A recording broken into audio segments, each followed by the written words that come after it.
ये specially design है नए वाले सिलेबस के लिए। तो अगर आप लोग पुराने स्टूडेंट्स हैं R4, तो आप इसे चाहें तो देख सकते हैं सिर्फ नॉलेज पॉइंट ऑफ व्यू से। वरना स्टूडेंट्स, जो आज ये स्पेशल क्लास है आप लोगों की, ये स्पेशली डिजाइन है नए वाले सिलेबस के लिए। तो अगर आप लोग पुराने स्टूडेंट्स हैं R4, तो आप इसे चाहें तो देख सकते हैं सिर्फ नॉलेज पॉइंट ऑफ व्यू से। वरना आपके सिलेबस में ये नहीं आएगा। लेकिन जो नए स्टूडेंट्स हैं जिनका M1 R5 सिलेबस है, जिनका नया रजिस्ट्रेशन है, उनको ये पढ़ना ही पढ़ना है। ये जो पोर्शन है सबसे इजीएस्ट पार्ट है आपका, और ये जनरल अवेयरनेस के लिए भी जरूरी है। इसमें से काफी सारी चीजें आप लोगों के, यूं कहिए कि आप लोगों के ट्रिपल सी में भी आती हैं। तो उन्होंने जो क्वेश्चंस दिए हैं या उन्होंने जो क्वेश्चंस डिजाइन किया, उसमें आप देख रहे होंगे कि आप काफी सारी चीजें आप लोगों की R4 की और R5 दोनों की लगभग मिला दी गई है। तो चलिए मैं आपको बताना चाहूंगा कि क्या क्या चीजें हैं आप लोगों की जो कि आपको पढ़नी है। Digital financial tools and applications में इजी सा सिलेबस है, आज के डेट में ये खत्म हो जाएगा। और इस पे हम लोग बैंकिंग से जुड़ा हुआ मेन टॉपिक खत्म करेंगे। बैंकिंग, जिसमें कि आप लोगों को बैंक के अकाउंट्स क्या होता है, OTP क्या होता है, आजकल की डेट में जैसे UPI एप्स ये क्या होते हैं, और साथ ही साथ आप लोगों का POS पॉइंट, मतलब जैसा भी आपको सिलेबस में दिख रहा है, इजी है, आसानी से खत्म कर पाएंगे। तो चलिए शुरू करते हैं। इसमें से बहुत सारी चीजें आपको पहले से आती भी हैं, तो मैं काफी सारी चीजें आप लोगों से पूछता रहूंगा बीच बीच में। आप अपनी नॉलेज या अपनी पॉइंट ऑफ व्यू से बता सकते हैं कि आप लोगों को कितना पता है इससे जुड़ा हुआ। कुछ बहुत मैं भी उसमें ऐड करूंगा। तो जो आप लोगों को सिलेबस दिखाई दे रहा है, ये बैंकिंग से जुड़ा हुआ है। पहले तो थोड़ा सा ओवरव्यू देख लीजिए, क्या होता है बैंक्स, किस तरह की चीजें होती हैं, और उसके बाद फिर मैं आप लोगों से बात करता हूं कि आप लोगों को बैंकिंग से जुड़ी हुई और क्या क्या चीजें जानने की जरूरत है। तो देखिए, आज जैसा मैंने ये टॉपिक भी लिया, इस समय माहौल ऐसा है कि यस बैंक के बारे में सभी जान ही रहे होंगे। कोई बता सकता है आप में से कि यस बैंक क्या डूबने, या यूं कहिए कि यस बैंक जो बैंकरप्ट हुआ है, उसका मेन कारण क्या है? क्यों बैंक अपने भारत यूं कहिए कि इकोनॉमिक्स में गड़बड़ हो गए? किसी को कोई आइडिया? कोई GS वगैरह पढ़ रहा है या कोई इससे जुड़ा हुआ इन्फॉर्मेशन ले रहा है? कोई बताना चाहेगा? अगर बताना चाहेगा तो प्लीज अपना हाथ रेस करें। मैं देखना चाहता हूँ आप लोगों को कितना नॉलेज रखते हैं आप लोग इससे जुड़ी हुई चीजों से। तो सबसे पहले सुमित ने हाथ रेस किया है। सुमित बताना चाहेंगे? ओके, मैं यहाँ से स्पीकर्स ऑन कर लेता हूँ और फिर हम लोग आपसे जुड़ी हुई इन्फॉर्मेशन लेते हैं। सुमित अपने यहाँ से भी स्पीकर ऑन कर लीजिए। हाँ, आप बताइए सुमित, क्या आप लोग जानते हैं, कोई बता सकता है बैंक, यस बैंक क्यों बैंकरप्ट हुआ है? सर, सबसे पहला मुद्दा इसका ये है कि सन 2000 जब नोटबंदी हुई थी सर, हम्म। नोटबंदी की वजह से आर्थिक स्थिति इकोनॉमिक्स जो इंडिया की है वो 4.9% इस समय गिरती जा रही है। और हम्म। आज इंडिया की जो इकोनॉमिक्स है 10 साल में सबसे कम इस समय इस बार इसकी रेटिंग है। इसका मेन रीजन ये सबसे बड़ा मुद्दा है सर, ये इसका नोटबंदी। और फिर इसके बाद दूसरा मुद्दा है GST। तो सर जो वर्ल्ड बैंक, जो अभी तक जो वर्ल्ड बैंक है उससे उन्होंने ये चीज बोला था कि आप नोटबंदी मतलब GST मतलब लगवाइए, लेकिन हम्म। इन्होंने ने क्या किया था, ये नोटबंदी कर दिया था। और इसके बाद 10 साल तक जब जब GSटी और नोटबंदी हुई है सर, तो लोगों को ना जॉब मिल रही है, इकोनॉमिक्स तो वैसे भी गिरती ही जा रही है। और जब मनमोहन सिंह की सरकार, यहाँ की कांग्रेस की सरकार थी, तो ये इकोनॉमिक्स 9.8% थी। बट जब से अच्छा, ये मोदी सरकार आई तो 2013 से लेकर अब तक में नहीं तुमने थोड़ा सा ये डाइवर्ट कर दिया। यस 4.9% है। बैंक से उसका कोई लेना देना नहीं, नोटबंदी का अलग फंडा है, यस बैंक का उसका सिस्टम अलग है। रुको 2 मिनट का टाइम। तो यस बैंक का थोड़ा सा अलग है। कोई फिर भी बताना चाहेगा कि एक्चुअली मेरा सवाल ये था आपसे कि यस बैंक क्यों बंद हुआ, क्यों बंद होने की कगार में है? नोटबंदी का उससे कोई इन्फ्लुएंस नहीं है, वो तो चलो पूरी इकोनॉमी पे इन्फ्लुएंस हुआ, यस बैंक के पर्सनली क्या प्रॉब्लम आई? और कोई कोई बताना चाहेगा इस पे? चलिए मैं आपको थोड़ा सा बैंकिंग सिस्टम के बारे में बता देता हूँ। बैंकिंग सिस्टम काम कैसे करता है, आपकी स्क्रीन पर दिखाई दे रहा होगा बच्चों, कि बैंक के बारे में अगर हम बात करें तो हर विश्व में हर आदमी बैंक में अपना खाता खुलता है। उसका एक मेन मोटिव होता है बचत, यानी सेविंग्स। सेविंग्स के कारण वो अपना खाता खोलता है। वो जानता है कि उसके पास खूब सारा पैसा हो, वो पैसा घर पे नहीं रख सकता, तो वो चाहता है कि वो पैसा बैंक में एक सिक्योर मनी के रूप में रहे। आगे चलकर कभी उसे मकान खरीदना है, कभी जब बड़ा ये सीनियर सिटीजन हो जाएगा तो उस समय उसको पेंशन की जरूरत पड़ेगी, या फिर कभी कोई दुर्घटना या कोई इस तरह की चीजें आए तो उसके पास एक ठीक ठाक अमाउंट हो। इसीलिए तो वो एक सिक्योरिटी के पॉइंट ऑफ व्यू से बैंक में अकाउंट खोलता है। बैंक में पैसा सिक्योर रहता है। बैंक में रखा हुआ पैसे में इंटरेस्ट के कारण, उसकी रेट ऑफ इंटरेस्ट मिलता है, उसके कारण उसका ब्याज मिलने के कारण वो वृद्धि होती रहती है, बढ़ता रहता है। और साथ ही साथ जो बैंक में आपका पैसा रहता है, उस पैसे से आप आगे चलकर अपना ऋण या ब्याज पर पैसा बैंक से ले सकते हैं। तो ये सब कारण है। अब कुल मिला के बैंकिंग सिस्टम काम कैसे करता है, चलिए मैं आपको एक छोटा सा एग्जांपल के बारे में बताऊं।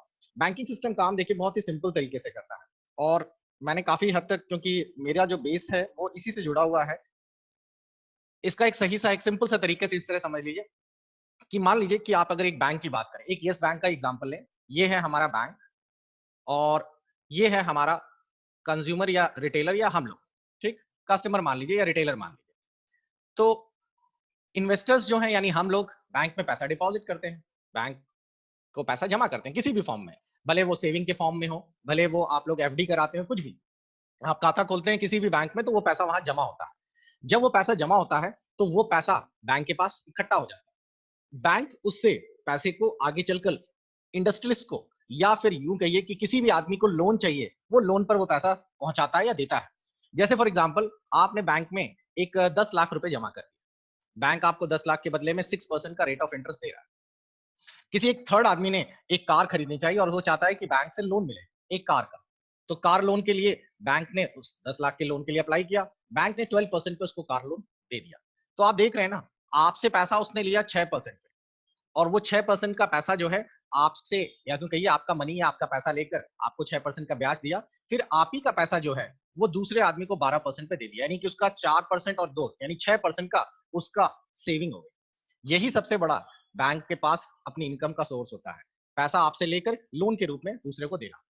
लेकिन होता क्या है, यहां तक तो सब कुछ सही है, आपसे तो पैसा ले लिया उसने और आपको ब्याज दे रहा है, लेकिन जिस आदमी को उन्होंने लोन दिया, जिस भी आदमी को लोन दिया, जैसे मान लीजिए अनिल अंबानी को लोन दिया, अब अनिल अंबानी की कंपनी जो है अंबानी ग्रुप्स वो डूब गई, तो ये लोन चुकाने की स्थिति में ही नहीं है, बैंक को वापस करने की स्थिति में ही नहीं है। और इन्होंने कहा जाओ हमारा तो पैसा ही पूरा डूब गया, कंपनी ही हमारी पूरी बेकार हो गई, आप जो करना है कर लो। तो बैंक कहता है कि मैं आपकी कंपनी को जब्त करके इसकी कुर्की कराऊंगा। अनिल अंबानी ने कह दिया ठीक है करा लो, जो मिले वो ले लो। तो पूरी कुर्की कराने के बाद उसको पता चला 10 लाख का लोन दिया था और 5 साल से लोन नहीं चुका रहा था, तो 2 लाख उस पर ब्याज हो गया। 12 लाख रुपए अनिल अंबानी से लेने थे और वो चुका ही नहीं पा रहा, पूरी कुर्की होने के बाद उसे सिर्फ 3 लाख की रिकवरी। तो बाकी का क्या होगा? भाई ब्याज तो इसको देना ही देना है। तो ये जो मतलब कि यूं कह सकते हैं कि अगर ये पैसा जो वहां से मिलना था वो नहीं मिल पाया और 50 या 60 दिन के बाद उस पैसे की किस्त आना बंद हो गई, तो हम लोग कहते हैं कि ये एक एनपीए अकाउंट बन गया। एनपीए का मतलब होता है एक प्रकार का ऐसा एसेट्स जो कि रिकवर ना हो पाए, और ये एनपीए एक प्रकार से नुकसान की तरह कंसीडर किया गया। अब ये पैसा चुकाने से मना कर रहे हैं, ये नहीं दे सकते पैसा, तो अब बैंक का तो नुकसान हो रहा है बिकॉज उनको लोन जो दे चुके थे वो वापस नहीं हो रहा। अब बैंक को पैसा नहीं मिलेगा तो वो अपने रिटेलर्स को कैसे लौटाएगा?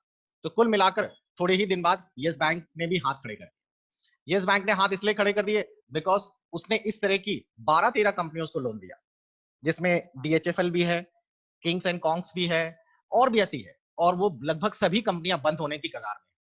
और जब पूरा पैसा जो लोन के बटा हुआ है वो पैसा वापस ना आए, तो फिर इन्वेस्टर्स को या रिटेलर्स को पैसा लौटाएगा कैसे? दूसरी चीज है, रिजर्व बैंक ने भी इस पर गड़बड़ी की। रिजर्व बैंक को उन्होंने दिखाया, जबकि हर बार होता क्या है, हर बैंक को रिजर्व बैंक मॉनिटर करता है, आरबीआई। आरबीआई को उन्होंने अपनी बैलेंस शीट में दिखाया कि हमारा सिर्फ 600 करोड़ का आसपास एनपीए है। उन्होंने उसे छुपाया अपने लोन्स को, जबकि जो एनपीए था वो लगभग 3600 करोड़ के आसपास था। तो उन्होंने 10 गुना एनपीए अकाउंट छुपाए ताकि रिजर्व बैंक उन पर बैन न लगाए।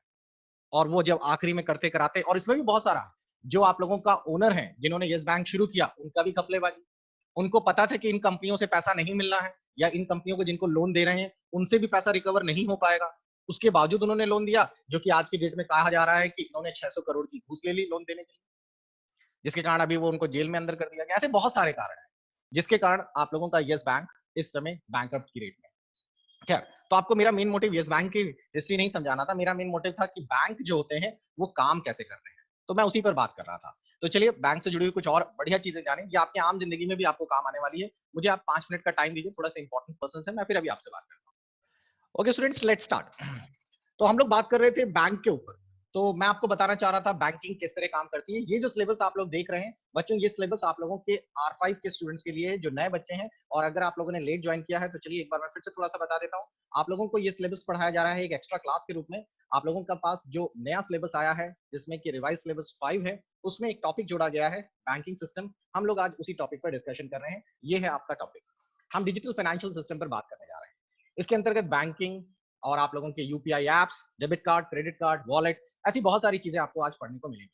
तो आज हम लोग उसी पर डिस्कशन करने जा रहे हैं। तो मैं आज आप लोगों को बताने जा रहा हूं कि बैंकिंग सिस्टम कैसे काम करती है और इस सिलेबस के अंतर्गत हमें क्या क्या चीजें पढ़ने को मिलने वाली है। तो चलिए देखते हैं। सबसे पहले मैंने आपको बताया कि बैंक्स जो होते हैं वो काम कैसे करते हैं, यानी कि बैंक्स आपके पैसे अपने पास बचत खाते या एफडी के फॉर्म में स्टोर कर लेते हैं और उसको लोन के रूप में लोगों को देते हैं। बीच के मार्जिन को वो लोग अपना बैंकिंग सिस्टम में प्रॉफिट के लिए यूज करते हैं। आम आदमी बैंक में खाता खोलता है क्योंकि उसके पैसे सुरक्षित रहते हैं और उस पर ब्याज भी मिलता है। एक वर्ड आता है केवाईसी। केवाईसी कोई बता सकता है केवाईसी का फुल फॉर्म क्या होता है? बच्चे आप लोग अगर जानते हैं, क्योंकि ये कॉमन सी चीजें हैं और आप सभी को आज नहीं कल तो बैंकिंग सिस्टम से होके गुजरना है। तो जरा केवाईसी का फुल फॉर्म कोई बता सकता है और केवाईसी होती क्या है? शिफाली ने हाथ रेस किया, बताइए शिफाली। नो योर कस्टमर बिल्कुल सही, केवाईसी मतलब know your customer. Sir, know your इसका पूरा मतलब नो योर कस्टमर है। कुछ और भी जान सकता है कोई? केवाईसी से जुड़ा हुआ कुछ और भी जान सकता है कोई? केवाईसी नो योर कस्टमर पूरा मतलब ही यही होता है और इसका मतलब है अपने ग्राहक को जाने। कुल मिलाकर बैंक कहता है कि आप हमारे से रिलेशन रखना चाहते हैं तो आप अपनी पूरी जानकारी हमें देंगे। केवाईसी में आपको 3 चीजें देनी पड़ती हैं। नंबर फर्स्ट, केवाईसी में आप लोगों को देना पड़ता है सबसे पहले योर फोटो, ताकि फोटो आपकी जो भी पासपोर्ट साइज है। नंबर सेकंड आपका एड्रेस और नंबर थर्ड आप लोगों की आईडी, फोटो आईडी। ये 3 चीजें केवाईसी में वो आपसे लेगा। अब देखिए सामने आपके पास काफी सारे डॉक्यूमेंट्स और दस्तावेज दिख रहे हैं। आप लोग इसमें क्या-क्या यूज कर सकते हैं? आप लोग अपना पासपोर्ट, ड्राइविंग लाइसेंस, आप लोग आधार कार्ड, पैन कार्ड या वोटर कार्ड का इस्तेमाल कर सकते हैं। क्लियर? तो ये सभी आप लोगों के लिए यूज होने वाले डॉक्यूमेंट्स हैं, जो आप लोग केवाईसी में अपना बैंक खाता खुलवाने के लिए यूज करते हैं। बहुत ही सिंपल है, आप बैंक जाइए, उनसे बोलिए हमें एक अकाउंट खोलना है। लेकिन पहली चीज तो आपके सामने पूछी जाएगी, बैंक में कौन सा अकाउंट खोलना है? तो जरा मुझे बताइए आप में से कौन सा आदमी या कौन सा स्टूडेंट जानता है कि बैंक में कितने प्रकार के खाते होते हैं? कोई जानता है आप में से? सभी मैक्सिमम लोगों के आपके बैंक अकाउंट्स होंगे भी। एक मैं सिंपल सा बता देता हूँ जिसमें आप लोग कहते हैं बचत खाता यानी सेविंग अकाउंट, और दूसरा मैं आपको बोल देता हूँ एफडी अकाउंट। कोई इसके सिवाय कोई और जानता है बैंक में कौन-कौन से खाते होते हैं? अगर हाँ, तो आप लोग हाथ रेज़ करिए। बचत खाता और उसके साथ-साथ अवधि जमा। इसके सिवाय और किसी को पता है बैंक में कौन-कौन से खाते होते हैं? प्रिया, प्रिया जानती हैं, प्रिया बताइए। करंट अकाउंट भी होता है जो बिजनेस के लिए यूज होता है। बिल्कुल सही, current sir, account. Zero balance. Zero balance नहीं होता कोई अकाउंट।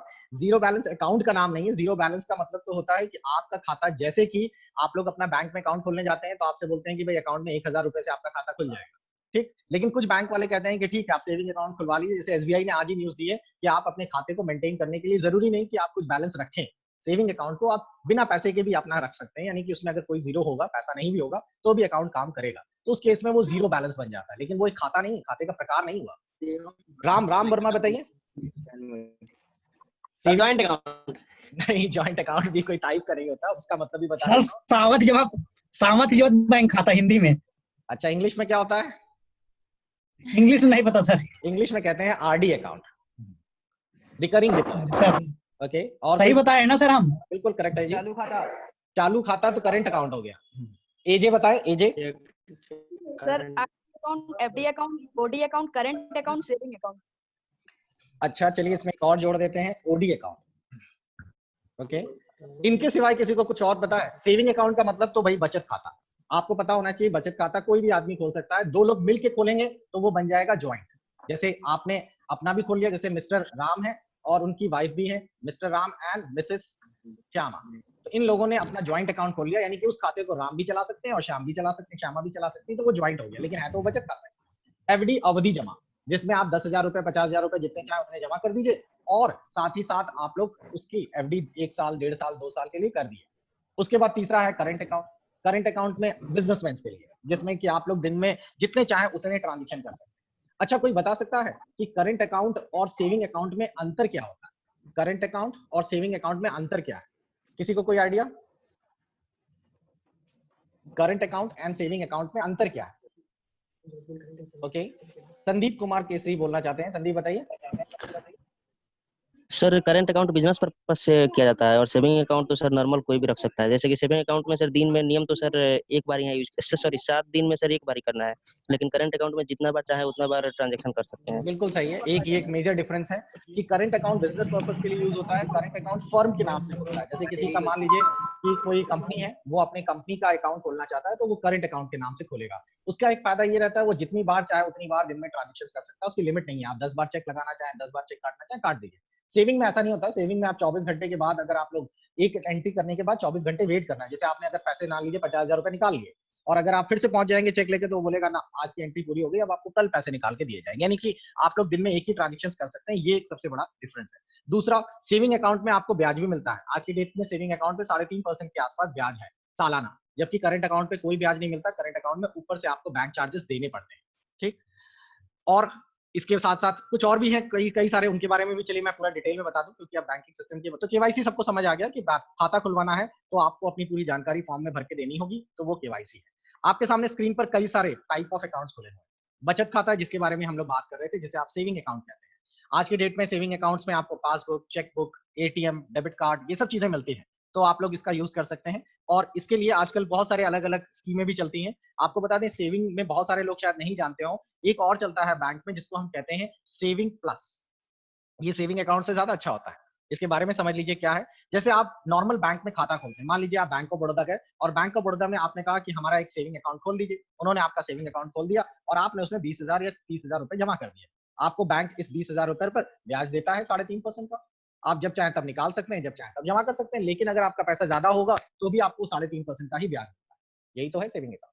लेकिन अगर आप सेविंग प्लस खोलते हैं, अब सेविंग प्लस क्या होता है उसके बारे में समझ लीजिए। बैंक अकाउंट वैसा ही है। सेविंग प्लस में आप लोगों का 20,000 के ऊपर जितनी भी राशि जाएगी, यानी कि अगर आपका 20,000 से ज्यादा आपने पैसा जमा कर दिया, मान लीजिए आपने 40,000 रुपए जमा कर दिया, तो बैंक क्या करेगा, 20,000 रुपए के बाद की सभी राशियों पर 5-5 हजार रुपए की एक एफडियां करना शुरू कर देगा। ऐसे ये देखिए, इस तरीके से उसने 5-5 हजार रुपए की 4 एफडीज कर दी। तो नीचे वाले 20,000 रुपए पर आपको एफडी का ब्याज मिलेगा जो कि 7% है, और इस वाले पर 3.5% का ब्याज मिलेगा। है आपका वही 40,000 रुपए, लेकिन 40,000 में 20,000 पर सेविंग का ब्याज मिलने लगा, और 20,000 के ऊपर जितने भी अमाउंट होगा उस पर 5-5 हजार की मल्टीपल एफडीज बनती चली जाएंगी अपने आप, और उस पर 7% का ब्याज मिलने लगेगा। अगर आप उसमें से मान लीजिए 5,000 या 4,000 रुपए निकाल देते हैं, तो वो एफडीज ऑटोमेटिकली ब्रेक हो जाएगी। अब 15,000 पर 7% का ब्याज मिलेगा। आप जैसे ही 15,000 और जमा कर देते हैं, उस पर भी एफडीओ का अलग अलग बन जाएंगे। तो ये सेविंग से ज्यादा बेहतर आपको ब्याज देता है। सेविंग प्लस कहते हैं, और ये हर आदमी खुलवा सकता है, बस आपको नॉलेज होनी चाहिए। ये मैंने आपको बता दिया। चालू खाता कंपनीज और फर्म के नाम से खोला जाता है। इसमें लेन देन की कोई सीमा नहीं है, और साथ ही साथ इस पर कोई भी ब्याज नहीं मिलता। नेक्स्ट है आप लोगों के पास अवधि जमा, जिसे आप बैंक एफडीज भी कहते हैं। इसमें आप लोगों को बैंक में जाकर अपना पैसा जमा करना होता है, एक समय सीमा बतानी होती है। अच्छा मेरे को बताइए, क्या बैंक एफडी जो है उसको, नॉर्मल जो बैंक एफडीज होती है, वो मिनिमम कितने दिन की बन सकती है? कोई बता सकता है बैंक एफडीज कितनी मिनिमम दिन के लिए बन सकती है? किसी को कोई आइडिया? अगर आप लोग ध्यान से देखें तो इसमें सारा कुछ डिटेल में दिया है। आप बैंक की एफडीज जो है वो मिनिमम 7 डेज के लिए बनवा सकते हैं, और मैक्सिमम 10 साल के लिए, यानी कि आप 8 दिन 10 दिन की भी एफडी बना सकते हैं। और उसके साथ साथ आप लोगों को ये जो एफडीज हैं, इन एफडीज पर सेविंग से ज्यादा ब्याज मिलता है। हाँ, एक चीज और होती है जो आजकल की डेट में बहुत बढ़िया है, जो नॉर्मली लोगों को शायद नहीं पता, कि अगर आपको लोन लेना है तो लोन लेने के लिए आप बैंक जाएंगे तो बैंक आपसे सबसे पहले बोलेगा गारंटी। लोन आपको हम दें तो आप गारंटी क्या देंगे कि हमें आपको, आप पैसा कैसे चुकाएंगे उसका? तो आप बोलेंगे हम मकान गिरवी कर लीजिए, ज्वेलरी, जैसे गोल्ड लोन आता है, गोल्ड लोन के बदले में मिल जाएगा, आप मकान की रजिस्ट्री लगा के दे सकते हैं। ऐसे बहुत सारी चीजें। आपको बता दें, एफडी की भी आप लोगों का जो सावधि जमा या अवधि जमा जो है, उसमें एफडी के अगेंस्ट में भी लोन मिलता है, और एफडी के अगेंस्ट में लोन सिर्फ 1% ज्यादा देने पर मिल जाता है। जैसे कि फॉर एग्जाम्पल आपके पास 2 लाख रुपए की एफडी है, तो आप बैंक में इस 2 लाख की एफडी को मॉर्गेज कर दीजिए, गिरवी कर दीजिए, और आप लोग इसका 80% तक का लोन तुरंत ले सकते हैं। जैसे 2 लाख की एफडी यानी 1,60,000 रुपए तक का लोन आपको तुरंत 1 घंटे में मिल जाएगा। और इस पर ब्याज कितना होगा? अगर आपकी बैंक में एफडी मान लीजिए 7% पर है, तो आपका लोन 8% पे आपको तुरंत इश्यू हो जाएगा, यानी 1% एक्स्ट्रा देकर आपको लोन मिल जाएगा। ये सबसे सस्ता लोन है, और सबसे सिक्योर और सबसे फास्टेस्ट लोन होता है। अब जैसे मुझे कार लेनी थी, तो मैंने यही सिस्टम अपनाया, क्योंकि मुझे पता था मुझे लंबे समय के लिए कार लोन नहीं चाहिए। मैं कार लोन थोड़े दिन में, 6 महीने 1 साल के अंदर चुका दूंगा। तो मैंने सबसे आसान तरीका यही लिया। एक एफडीज जो है उनको एज ए सिक्योरिटी के रूप में डिपॉजिट किया, वहां से लोन मिल गया। लोन लेने के बाद मैंने 6 महीने 8 महीने में 20 की किस्तें बड़ी बड़ी करके चुका दिया। सबसे चीपेस्ट और सस्ता लोन। जबकि कार लोन के लिए आप अप्लाई करेंगे तो 9 से 10% के लिए मिलेगा, और वो भी लंबे समय के लिए, आपको 3 साल 2 साल 4 साल चलाना है। ऐसी बहुत सारी चीजें हैं जो कि आपको बैंक से जुड़ी हुई चाहिए। बैंक में एक माइनर अकाउंट भी खुलता है छोटे बच्चों के लिए, लेकिन वो माइनर अकाउंट जो होता है वो आप अकेले नहीं चला सकते। जिनकी उम्र 18 साल या 10 साल से कम है, वो लोग माइनर अकाउंट, 10 साल से कम है वो लोग माइनर अकाउंट के लिए यूज करते हैं। और इस अकाउंट को किसी न किसी गार्जियनशिप के साथ खोलना होता है। जैसे आपका मान लीजिए एक स्टूडेंट है जिसका नाम है मान लीजिए अनूप। अब अनूप की उम्र जो है वो 8 साल है, तो 8 ईयर का अनूप है, तो वो अकाउंट खोल सकता है। लेकिन अनूप के साथ उसके फादर का अकाउंट भी जुड़ेगा, अनूप और उसके साथ अंडर गार्जियनशिप ऐसे करके लिखा जाता है, अंडर गार्जियनशिप मिस्टर कमल। तो अनूप के सिग्नेचर कहीं नहीं लगेंगे, कमल के ही सिग्नेचर हर जगह चलेंगे। कमल साइन करके देंगे तो अनूप जाके चेक ले आएगा। तो इस तरीके से आप लोगों के छोटे छोटे अकाउंट से जुड़ी हुई बहुत सारी जानकारी है। चलिए इसी चैप्टर्स को हम लोग आगे बढ़ाते हैं। टाइम ड्यूरेशन को हम लोग दोबारा रीस्टार्ट करते हैं और अपनी अगली क्लास को आगे कंटिन्यू करते हैं। बच्चों चलिए फिर से क्लास में लौट के आइए 2 मिनट के ब्रेक के अंदर।